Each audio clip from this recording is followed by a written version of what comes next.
Boa noite a todos e a todas. Quero agradecer a direção da casa, assim como aos benfeitores espirituais que a dirigem.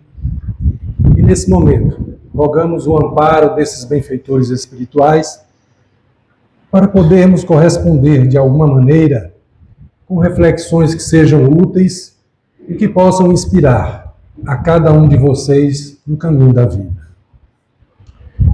Eu era ainda muito jovem, recém-saído da universidade, quando me fizeram uma pergunta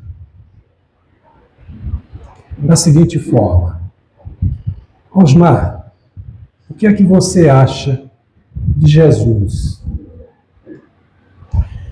Naquela época, eu seguia a religião católica e respondi: Jesus é um ser que eu admiro muito, só que eu o considero tão superior, mas tão superior, e eu me sinto tão pequeno, tão distante em relação a ele, que me parece impossível eu chegar a ser um dia como ele. Hoje, como estudioso da doutrina espírita, sou ainda mais consciente da enorme distância que há entre mim e Jesus. Só que agora eu sei que um dia eu irei alcançar esse patamar. Afinal, como nos disseram os espíritos superiores a Kardec na resposta à questão 132,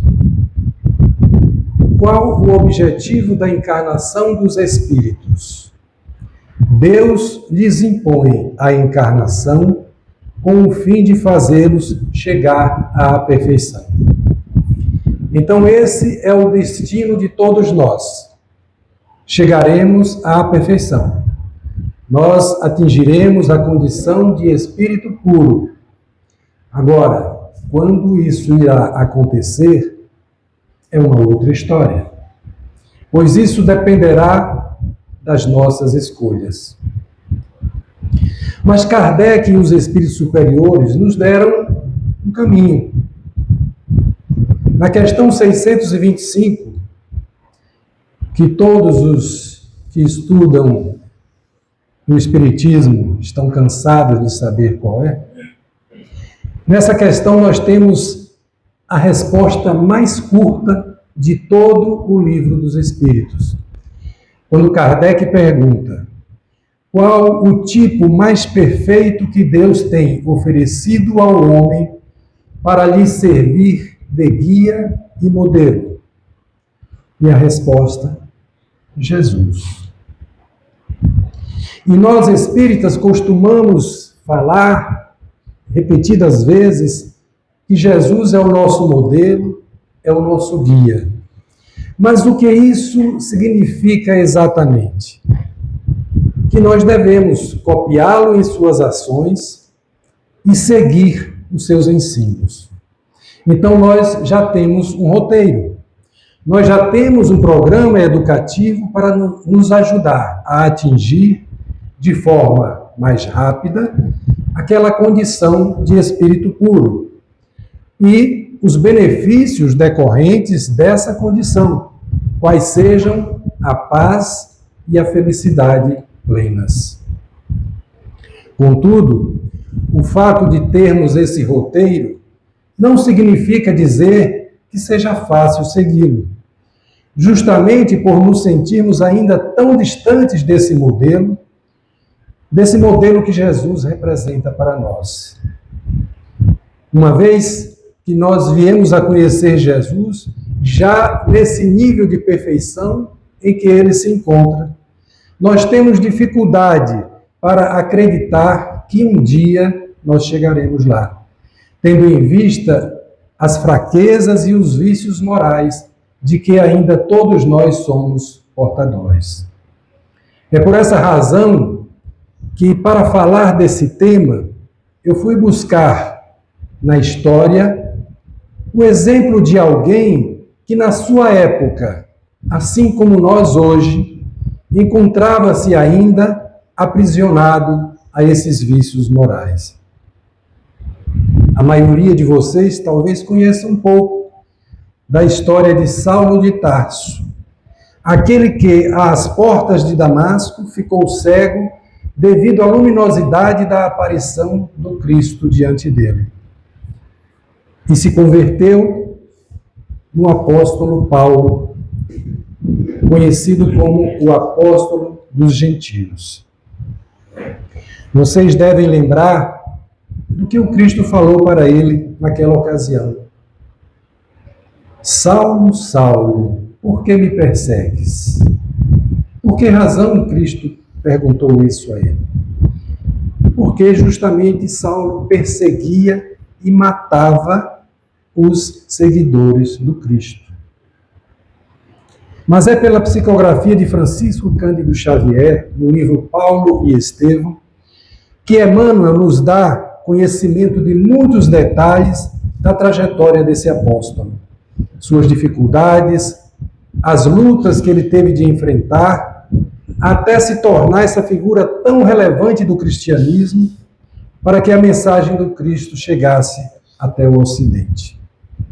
E esse livro está classificado entre os 10 melhores livros espíritas do século XX. Narra então Emmanuel que o apóstolo Paulo tinha já muitos anos de caminhada e de trabalho com Jesus. Muitas lutas, muitos desafios, superações, viagens sem conta, milhares e milhares de quilômetros percorridos, levando a mensagem do Evangelho por onde ele passava.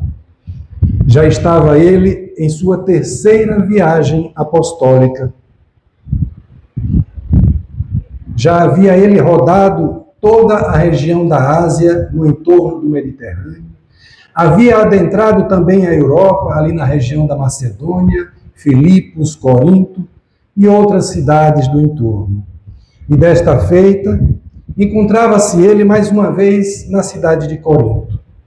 Essa cidade que para ele era tão especial, porque dali haviam vindo, há algum tempo atrás, corações que lhe eram muito caros. Abigail, sua noiva, agora já no mundo espiritual.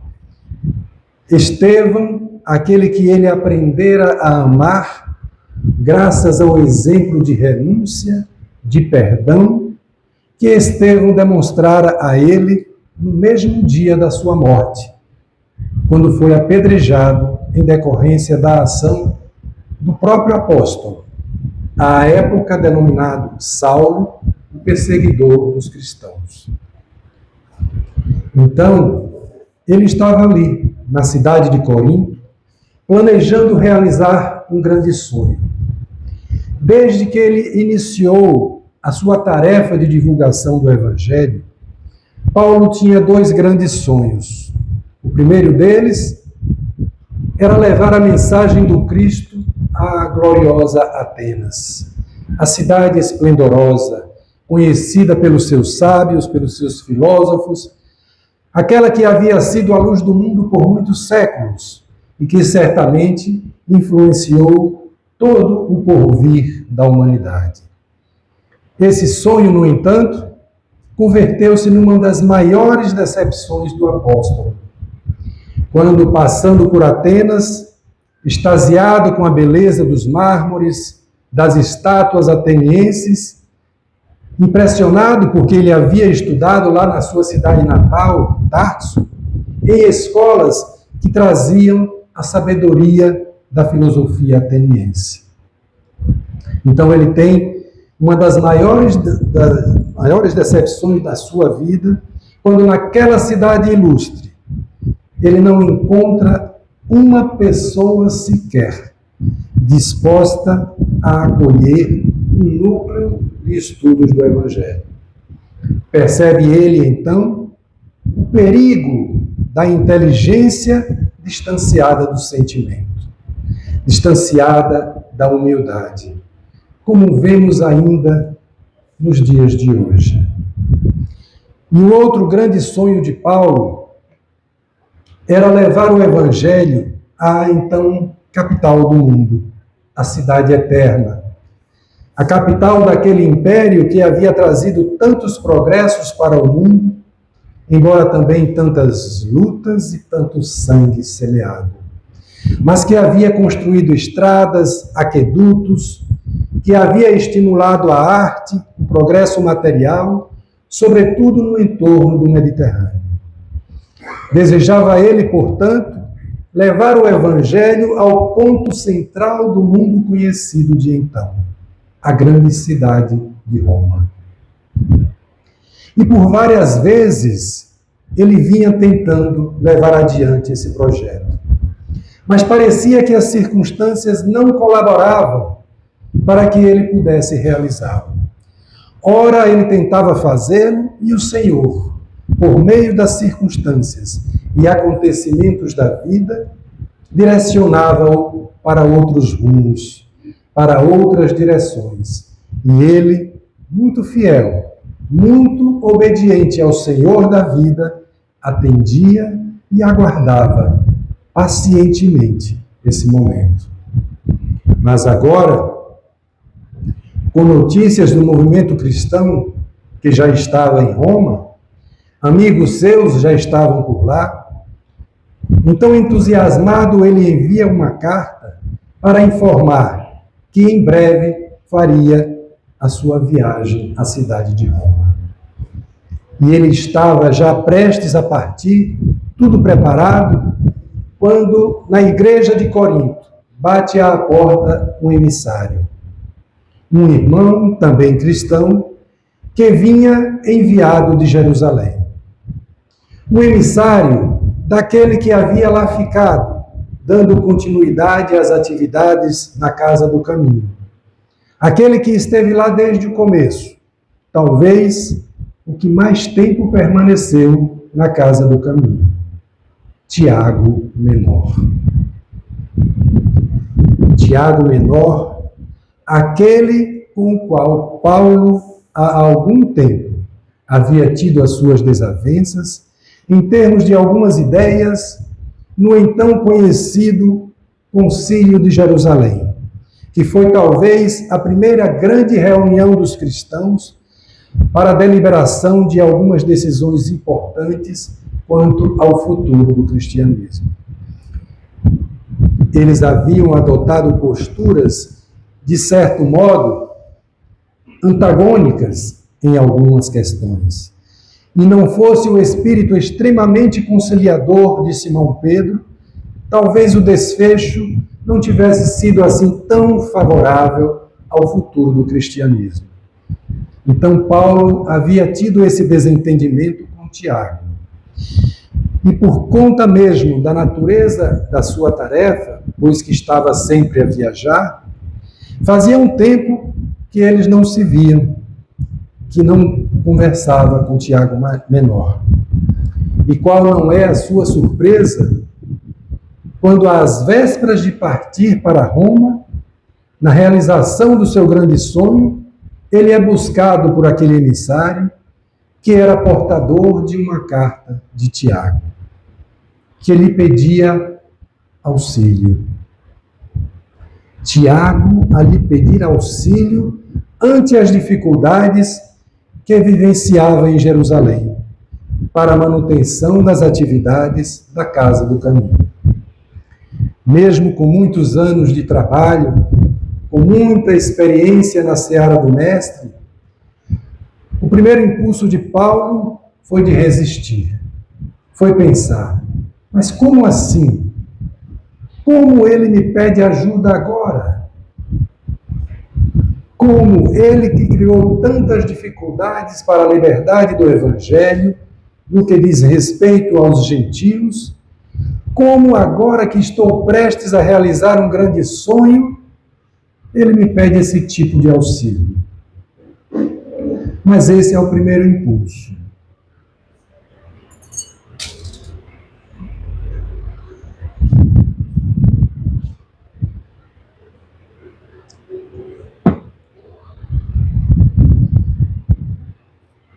No entanto, espírito lúcido e consciente, comprometido com o Evangelho acima dos caprichos pessoais, ele recorre então ao alto, pede ao emissário um instante, vai para dentro da instituição e coloca-se em prece.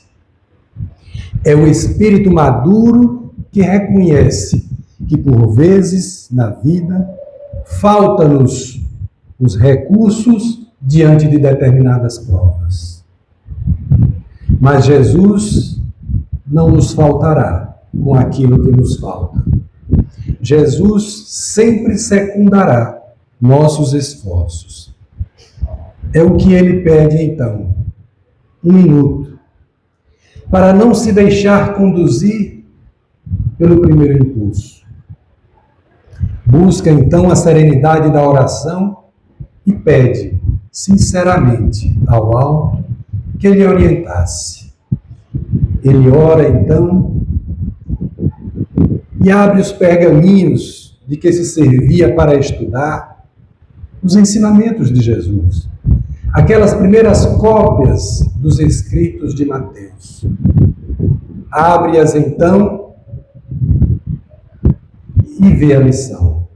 Como nós fazemos hoje? Quando abrimos ao acaso o Evangelho, e qual a lição que sai dali? Concilia-te com o teu adversário enquanto estás a caminhar com ele. Queria então dizer Jesus a Paulo e a todos nós aquilo que está dito mesmo no Evangelho. Se queremos levar a nossa oferenda a Deus, se queremos levar o coração puro como a maior de todas as oferendas que a Ele podemos ofertar, como levar esse coração transbordando o vinagre do ressentimento, do fel da incompreensão? Que oferenda será essa tão pobre de valor espiritual? Por isso, diz o texto, se, portanto, quando fordes colocar vossa oferenda ao altar, vos lembrardes de que o vosso irmão tem qualquer coisa contra vós, deixai a vossa dádiva junto ao altar e ide antes reconciliar-vos com o vosso irmão. Depois, então, voltai a oferecê-la. Ou seja, ajusta-te antes com ele e então ofereça no altar aquilo de mais precioso que tens, para que assim seja uma oferenda de coração puro, de um vaso purificado, que Deus então poderá preencher, completar com a água viva do amor, para que assim possamos entregá-la límpida a todos aqueles que estão ao nosso redor. Era como se Jesus sutilmente lhe dissesse, antes de levar adiante esse projeto mais amplo, Paulo, antes de dar essa continuidade na tua tarefa, lembra-te que ainda tens um nozinho para ajustar, uma amarra que te impede de caminhar mais livre, mais leve, mais pronto para a semeadura do Evangelho. Então, retifica isso antes de poderes avançar nos teus anseios. E Paulo, fiel, obedece. Volta aonde estava o emissário e os demais membros da igreja, cancela o plano de viagem para Roma e diz ao emissário, preparemos as malas, que partiremos em breve para Jerusalém. E aí ele faz uma longa jornada, visitando várias cidades, revisitando as comunidades que ele mesmo havia fundado, já pressentindo que muitas daquelas comunidades ele não mais veria. Uma viagem, então, já com um tom de despedida, e ele passa por Éfeso, onde visita Maria, a mãe de Jesus, E por onde ele passava, ia deixando lágrimas de gratidão, sentindo aquela alegria profunda de ter recomposto o seu destino. Ele, que antes havia prejudicado a tantos e sentia-se em débito com a multidão, agora começava a perceber que finalmente começava a resgatar esse débito. Começava a reconciliar-se também com a multidão que outrora ele havia prejudicado no seu fanatismo, na sua cegueira, no seu orgulho. Uma longa viagem. E o livro Paulo e Estevão é rico em detalhes e nos mostra todo esse processo. E ao chegar em Jerusalém, nós temos registrado no livro esse momento marcante para a história do cristianismo, em que essas duas personalidades muito importantes do cristianismo primitivo se reencontram e podem, então, dialogar novamente e ajustar suas diferenças, para que no cristianismo primitivo pudéssemos, então, ter essa base sólida. E ali, Tiago explica um pouco das necessidades locais, fala das demandas do farisaísmo, para que as atividades do caminho pudessem continuar. Demandas que eram, de certo modo, muito difíceis para Paulo. E esse diálogo nos fala dessa grandeza de espírito que se espera de nós na tarefa com o Cristo. Entre nós, os tarefeiros, e de nós para com aqueles que ainda não compreendem a Jesus. Nesse diálogo com Paulo, Tiago diz assim: compreendi muito cedo que a tarefa de harmonização da igreja com os judeus estava mais em minhas mãos.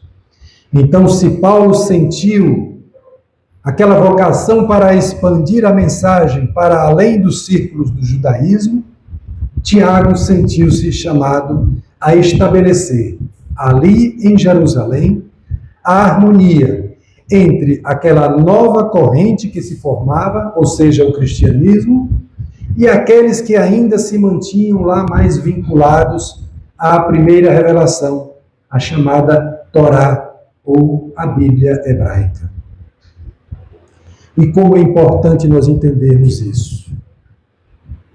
Na seara de Jesus, mesmo hoje, em se tratando de nós espíritas, quantas vezes não alimentamos desavenças, incompreensões, antagonismos, justamente por não compreendermos que as tarefas têm naturezas diferentes. Como explica o próprio Paulo numa de suas cartas, falando do que é o trabalho com Jesus, ou a Igreja do Cristo. Ele irá então compará-la ao corpo, que é composto de muitas partes, olhos, mãos, pés, boca, enfim, todas as partes do corpo, compondo um corpo só, do qual Jesus é a cabeça. E dele promanam as diretivas, os princípios fundamentais que nos devem nortear e nos unir. Agora, no mais, claro, existem as diferenças, mas que são harmonizadas nesse corpo pelo amor, formando essa unidade de espírito. Então, a diversidade de dons, dirá ele na sua carta aos Coríntios, a diversidade de ministérios, há diversidades de carismas, mas é o mesmo Deus que opera em tudo e em todos. Então, essa visão magnífica de quem entende as diferentes frentes de atuação é um pouco do que ele vai compreender melhor nesse diálogo com o Tiago. Tiago está dizendo: eu senti o chamado nessa frente de atuação desde o primeiro momento. Desde o primeiro dia, tenho sido obrigado a caminhar com os fariseus muitas milhas para conseguir alguma coisa na manutenção da Igreja do Cristo. Talvez até aquele instante, Paulo não houvesse meditado no imenso esforço realizado por Tiago para conseguir apoio naquele trabalho da Casa do Caminho. Talvez pelos diferentes pontos de vista que tinham, não estivesse ele tão atento a todo o esforço, a todo o sacrifício feito por Tiago. Então, Paulo começa a ficar impressionado. Começa a ter, de certo modo, uma nova visão sobre aquele antigo adversário nas ideias, com o qual tivera tantas dificuldades. Prosseguindo, diz Tiago: muitas vezes o Mestre nos ensinou na Galileia que o melhor testemunho está em morrer devagarinho, diariamente, pela vitória da sua causa. Morrer aqui no sentido de, cada vez mais, diminuirmos o anseio de sermos entendidos, de impormos as nossas ideias, as nossas visões, enfim, diminuirmos cada vez mais o nosso eu ainda adoecido, tão cheio de caprichos, de exigências e de expectativas quanto ao outro. Diminuirmos-nos para que o cristianismo, a causa do Evangelho, se engrandeça. Essa é a melhor oferenda que de fato podemos ofertar no santuário do coração. Esse é o testemunho a que somos chamados. O que nos faz recordar, ante os desafios que temos vivido em nossa sociedade, a mensagem do Espírito de verdade em o Evangelho segundo o Espiritismo, no capítulo Trabalhadores da Última Hora, que é o capítulo 20, item 5. Aproxima-se o tempo em que se cumprirão as coisas anunciadas para a transformação da humanidade. Felizes os que hajam dito a seus irmãos: trabalhemos juntos e unamos os nossos esforços, a fim de que o Senhor, ao chegar, encontre acabada a obra. Façamos calar as nossas discórdias, para que a causa não sofra dano. Será que nós temos lembrado disso? Ou temos deixado questões secundárias, ideologias humanas, personalidades transitórias nos separarem, nos manterem divididos ante o imenso trabalho que temos por fazer? Quantos melindres, quantos ressentimentos e divisões pautadas em coisas tão passageiras e transitórias. Será mesmo que há razoabilidade nisso? Quando vemos a nossa sociedade tão adoecida por conta de diferenças, de preconceitos, de caprichos, de julgamentos, de ressentimentos, que terminam na desavença, na dissensão. Será que não estamos agindo assim também no âmbito do nosso lar? Como nos ensina o Espiritismo, muitas vezes é ali que estão, junto de nós, justamente os adversários do passado, a pedirem a conciliação enquanto estamos caminhando juntos. Adversários de outras épocas, agora transfigurados na pessoa de um filho, de um irmão, de um pai, de uma mãe, de um cônjuge. Será que não estamos trocando a paz, a saúde, a alegria de uma convivência harmoniosa para ficarmos aí carregando esse fardo de ressentimento, das mágoas, das incompreensões, das exigências que nos desencantam que nos ferem e que nos entravam a marcha?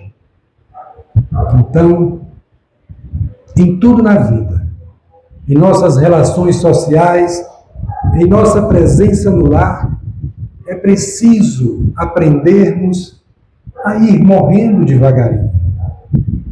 No velho eu tão caprichoso, tão exigente, para nascermos um novo eu, mais disposto a servir, a menos exigir e a mais ofertar, a mais compreender para então avançar. E quantos dos nossos ressentimentos, das nossas mágoas, não terão ali por base um capricho, um orgulho ferido, um melindre que ficou ali gravado? É hora, portanto, de retificarmos sentimentos.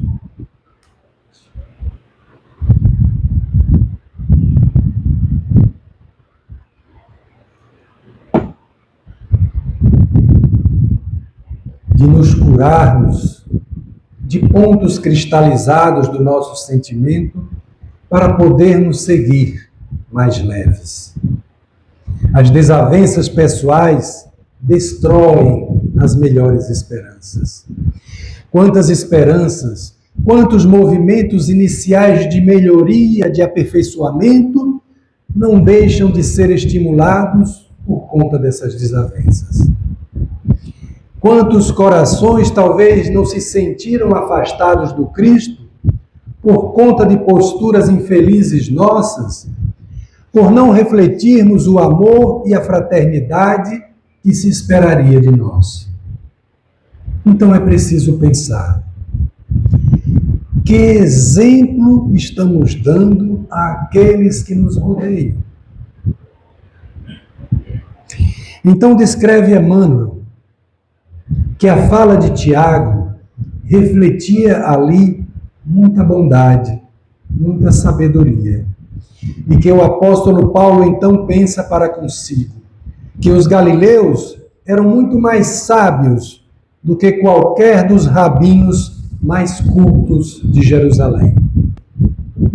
É uma sabedoria diferente, diferente daquela que seja simples ilustração do conhecimento. Porque era uma sabedoria atrelada agora a um coração forjado nas lutas, nos desafios, um coração que aprendeu a renunciar, que aprendeu a apagar-se para que a luz do Cristo pudesse brilhar. Paulo agora admirava aqueles homens aparentemente rústicos, vindos de choupanas de pesca lá da Galileia, e que em Jerusalém alcançaram inesquecíveis vitórias intelectuais, somente porque sabiam calar quando era oportuno, aliando à experiência da vida uma enorme expressão de bondade e renúncia, a exemplo do Divino Mestre. Por isso, continua Emmanuel, convertido de Damasco, enxergou o filho de Alfeu por um novo prisma. Significa que, até então, ele guardava uma imagem de Tiago. E quantos dos nossos problemas de desavenças não estão vivos até hoje, porque nós guardamos uma imagem da pessoa de 10, 20 anos atrás. E não queremos de modo algum atualizar essa imagem, abrirmos essa imagem para ver que ela tem outras faces, que ela não tem só a sombra que um dia identificamos, que ela tem raios de luz, que ela tem potenciais e potências já realizadas. Então ali Paulo se permitiu ver Tiago por um novo prisma, o que só o coração humilde faz. Só o coração entregue a Jesus está disposto a fazer. Então ele viu o Tiago por um novo prisma. Permitiu-se vê-lo de novo, fazer um novo registro. Quão mais leve não seria a nossa vida se assim procedêssemos. Quanto menos de dores, de lágrimas teríamos se estivéssemos mais abertos a renovar aquela foto que às vezes trazemos por muitos anos, às vezes por séculos, de um espírito que nos feriu, de um espírito que de alguma maneira nos prejudicou. Quanto não seria mais leve a nossa caminhada se tivéssemos essa disposição de alma? Então, Paulo observa ali a própria figura de Tiago, assim como ele, já com cabelos grisalhos, já um rosto enrugado de tantas lutas, e os seus cabelos grisalhos falavam de trabalhos árduos e incessantes. Agora, depois de mais de 20 anos de apostolado com Jesus, Paulo percebia que a vida exige mais compreensão do que conhecimento. Então, toda aquela jornada dele de volta para Jerusalém, atendendo à solicitação de Tiago, atendendo à inspiração que veio do alto, dizendo para ele, é para lá mesmo que você tem que ir. Tudo isso era para ele chegar a essa conclusão, de que a vida pede da gente mais compreensão do que conhecimento. Porque a compreensão é o conhecimento iluminado pelo amor, que nos dá a entender que cada criatura está em um determinado patamar. Cada criatura pode ofertar algo por hora e não dá para esperar mais além daquilo. A compreensão nos faz entender que o outro tem, inclusive, o direito de, por hora, não concordar ou não gostar de nós. Saibamos enxergar a pessoa com o que ela pode no momento, com o que ela pode ver e compreender da vida naquele momento. É isso que a compreensão nos dá tato. A habilidade de nos relacionarmos com os outros é entender as possibilidades de cada um e de cada um extrair o melhor. Ou, nas palavras singelas de Chico Xavier, dar aos outros o direito de serem como são e a nós o dever de sermos cada dia melhores. Isso é compreensão. Então, toda essa reflexão em torno de Paulo e Tiago desperta-nos a importância da compreensão dessa fala de Jesus. Reconciliarmos-nos com os corações, ou que nos ofenderam, ou que não pensam como nós. A necessidade premente de tanto quanto possível de nossa parte, ofertarmos o melhor para eles, entendendo que na vida e na criação existe uma grande lei. Essa é uma das frases mais impactantes de Jesus. Com a medida com que medirdes, sereis medidos. Com a medida com que medirdes, sereis medidos. Diante, portanto, daqueles com quem temos dificuldade, daqueles com os quais, até o momento, lidamos mais com as suas sombras do que com as suas luzes, lembremos disso. Porque se escolhermos, e é sim uma escolha, se nós escolhermos a postura mais inflexível, a postura mais intransigente perante os nossos adversários, será essa a postura que enfrentaremos perante a lei. Perante a lei que está manifesta na própria consciência, se eu escolho a dureza, Se eu escolho a inflexibilidade, é isso que colherei da minha própria consciência. Porque é isso que está dito na frase como um todo. Concilia-te com o teu adversário enquanto estás a caminho com ele, para que o teu adversário não te entregues à justiça ou ao juiz, e para que o juiz não te entregue ao oficial de justiça e sejas jogado na prisão. Te digo que de lá não sairás, enquanto não pagares o último centavo. Será que a gente entende a magnitude do que Jesus está trazendo aqui? Numa perspectiva da evolução do Espírito? É como se Jesus estivesse a nos dizer: se escolhemos perante a vida uma postura de dureza, assim também a lei irá nos tratar. Se eu sou absolutamente irredutível, se não manifesto nenhuma compreensão, nenhuma misericórdia perante as fragilidades alheias, também assim a justiça ou o juiz consciencial atuará para conosco. A dureza escolhida será a dureza encontrada nos caminhos da vida, quando existem outros caminhos tão mais amenos, tão mais libertadores para nós.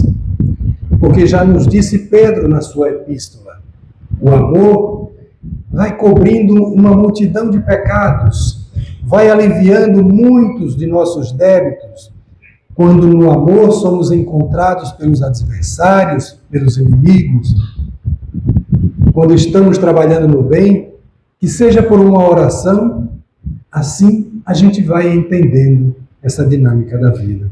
Como disse, mais uma vez, lembrando Chico Xavier, quando a justiça divina nos procura para o acerto de contas, se ela nos encontra trabalhando em benefício do próximo, a cobrança é suspensa por tempo indeterminado. Porém, se escolhemos não ter um olhar mais compreensivo, se escolhemos cultivar em nós o ressentimento, escolhemos, na verdade, manter a presença do adversário muito mais junto de nós, porque ele estará por dentro. E esse é um outro aspecto que às vezes nós não refletimos na fala de Jesus. Reconcilia-te com o teu adversário enquanto estás a caminho com ele. E aí a gente pensa, só enquanto eu estou encarnado, não é? Só enquanto eu estou ali junto dele. Quando eu estou convivendo com ele no lar. Ou seja, onde for, no trabalho, na comunidade. Mas, na verdade, o que Jesus está dizendo é que enquanto eu não conciliar, esse adversário estará comigo, até que eu me ajuste internamente. Então, se eu escolho a dureza e a intransigência, se eu escolho fixar-me só na sombra, enquanto eu estiver caminhando, esse adversário estará comigo. Pode o outro desencarnar, ir para o mundo espiritual, mas eu estarei lembrando dele, daquilo que ele me fez, das nossas desavenças, porque aquilo estará muito vivo em mim, a representar uma chaga que eu carrego comigo. Se não nos reconciliamos, a nossa própria consciência terá para conosco a mesma severidade com que temos tido para com os outros. Então, estaremos entregues a um tipo ainda pior de adversário do que aquele que está dentro de nós. Aqueles que moram dentro de nós. Porque quando nutrindo a mágoa ou ressentimento, nós damos campo aberto para que operem os verdadeiros adversários de nossa alma, dentro de nós. O egoísmo, o orgulho, a vaidade, aqueles que efetivamente nos mantêm aprisionados. Por isso, Khalil Gibran, certa feita, escreveu: e disse o divino, ame o seu inimigo. E eu obedeci e amei a mim mesmo. Como a dizer que os grandes inimigos de nossa alma estão dentro. E em mantendo essa postura de resistência, de julgamento, de condenação aos adversários de fora, no fundo, nós estamos dando vasto campo de atuação para os adversários de dentro. E aí ficamos na prisão dos nossos processos de adoecimento.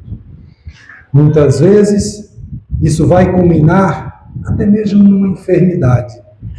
Porque emoções tão perturbadoras, cultivadas por tanto tempo, cedo ou tarde, irão prejudicar o nosso próprio corpo. Serão somatizados na forma de enfermidades, de dores, de decepções. A vida se torna tão amarga, tão áspera, na ausência da indulgência. Aquele que não tem indulgência para com os outros, que só se fixa nos espinhos do outro, deixa de perceber as qualidades que o outro possui. Deixa de apreciar os seus aspectos mais nobres. A vida para ele será sempre um conjunto de espinheiros, porque só se detém nos espinhos. Por isso Jesus nos convida, e o Espiritismo também, a praticarmos a indulgência. Porque sem ela, a vida torna-se muito amarga.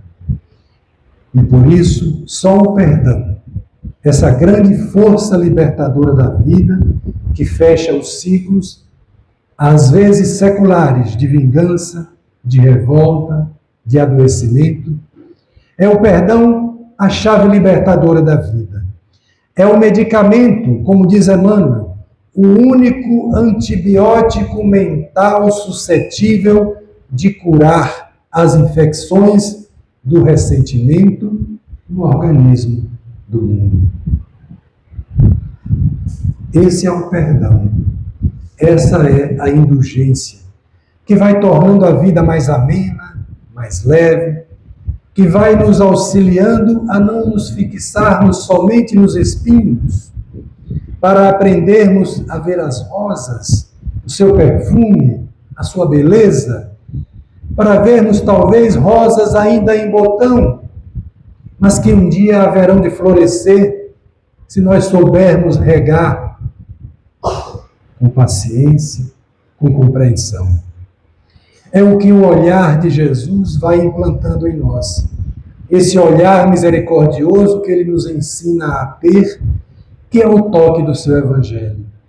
Então nós vamos conseguindo ter, porque vamos removendo as escamas de dureza, de treva, de sombra, que ainda nos impedem de ver no outro algo da beleza divina, que talvez ainda esteja um pouco empanada pelas sombras que todos nós ainda trazemos. No livro O Evangelho por Emmanuel, ele tem uma mensagem chamada Reconcilia-te, em que ele vai dizer assim para nós: recordemos que a sintonia é uma lei. Quem se aborrece, muitas vezes, é aquele que aborrece os outros. Quem se sente ferido é capaz de ferir. Quem se observa machucado pelas pedras do mal, encontra facilidade de arremessar pedras nos outros. Olha o que Emmanuel está nos dizendo. Se a gente ainda se sente muito ferido, se a sombra do outro ainda me alcança e impacta de maneira tão significativa, é porque algo de sombra ainda tem, que sintoniza com aquela sombra. Se sou ainda tão ferido, é porque eu ainda tenho na minha natureza a possibilidade de ferir, porque se não tivesse mais, não seria mais tão ferido. se já não tivesse mais o impulso, o ímpeto de atirar pedras no outro, por meio de palavras ou por meio de atitudes, as pedras alheias não me machucariam tanto. É porque ainda há em nós uma sombra a ser vencida. É por isso que ainda somos tão suscetíveis às atitudes do outro. Mas, na medida em que amadurecemos e nos libertamos de quaisquer raízes de sombra, não damos mais campo ou tomadas mentais para que a postura infeliz do outro nos machuque tanto, porque estaremos mais imunizados pelo próprio amor, pelo próprio espírito de conciliação, de indulgência, de perdão, que nos protegerá. Por isso, ele continua: o raio de luz na furna de trevas nunca se perturba ante a sombra, porque a essência divina de sua estrutura lhe garante a imunidade. Aquele que procura reconciliar-se, assumindo a responsabilidade do novo entendimento, ou seja, tomando a iniciativa, dando os primeiros passos, é sempre um coração inspirado no verdadeiro amor. O perdão não extingue o débito. Essa é uma coisa que precisamos entender. Conciliarmos com o outro não isenta nem a ele, nem a nós de lidarmos com as consequências dos nossos atos. Nos faz, sim, mais livres, a nós que buscamos a conciliação e o perdão, ao passo que os que ainda resistem se mantêm cada vez mais presos. Mas, como disse, o perdão não extingue o débito. Cada qual receberá segundo as suas obras. Desse modo, enquanto desfrutamos a oportunidade da presença ou da vizinhança de nossos adversários, façamos, se pudermos, a obra do reajustamento. De vez que, enriquecendo o nosso campo com plantações de ordem superior, elevaremos a produção dele em nosso próprio favor. Se, portanto, ainda nos vemos cercados por tantos antagonismos e dificuldades de convivência, tomemos isso também como um convite à reflexão sobre nós mesmos. Se somos ainda tão hábeis em identificar os erros, as fragilidades no outro, é porque ainda as temos muito em nós. Que ao invés de termos o olhar penetrante em direção ao outro, saibamos também dirigir esse olhar a nós próprios, melhorando-nos, libertando-nos, diminuindo-nos, para que Cristo em nós se engrandeça. E a força do perdão, como medicamento da vida, como chave libertadora do destino, possa beneficiar-nos no caminho. Que Jesus nos enriqueça o coração, nos inspire a vida e nos dê forças para, ante os adversários, termos a coragem de renovar aquela imagem, renovar a foto que deles tiramos. Passarmos agora a não nos determos tanto nos espinhos, para vermos já as flores, as rosas em botão, e investirmos nessa seara com o divino jardineiro. Porque é da lei que todo espinho, que toda dificuldade, que toda sombra, um dia seja convertida em luz, em perfume, em bênção na seara de Jesus. Muito obrigado pela paciência de vocês em me ouvir até agora. Que Jesus nos abençoe a todos. Muita paz.